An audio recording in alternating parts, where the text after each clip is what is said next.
फिर आ जाए माई चंचल तोहके बोलावता। फिर आ जाए माई चंचल तोहके बोलावता।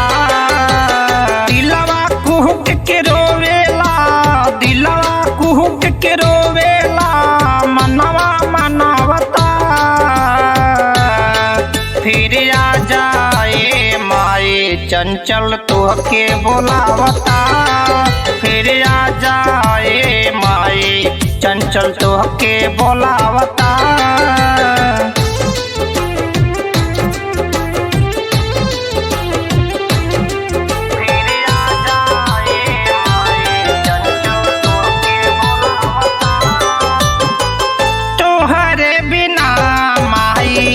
सगरो अन्हार बा, तोहरे सहारा बिना बचवा लाचार बा।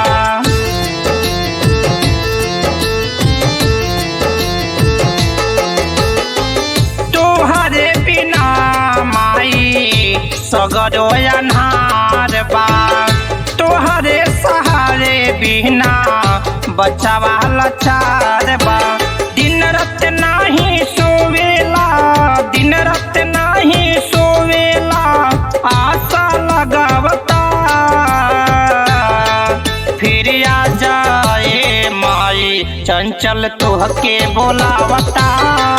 फिर आ जाए माई चंचल तोहके बोलावता।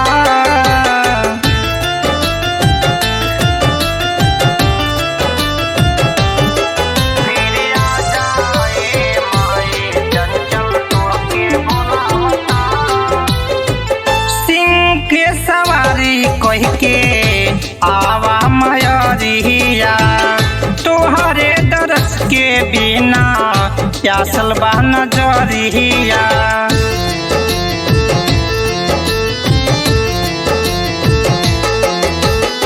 सिंह के सवारी कह के आवा मयरिया, तोहरे दरस के बिना प्यासल बा नजरिया।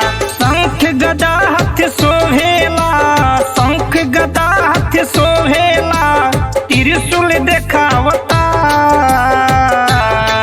फिर आ जाए माई चंचल तोहके बोलावता। फिर आ जाए माई चंचल तोहके बोलावता।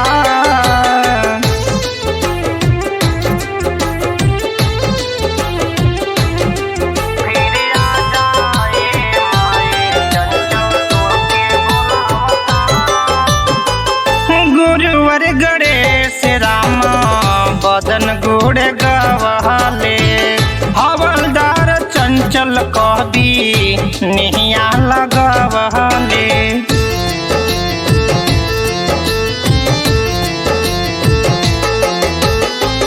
गुरुवर गणेश राम बदन गुड़ गवाले, हवलदार चंचल कवि निहिया लगावले। रमेश सबसे कहेला, रमेश सबसे कहेला, रथिया सजावता।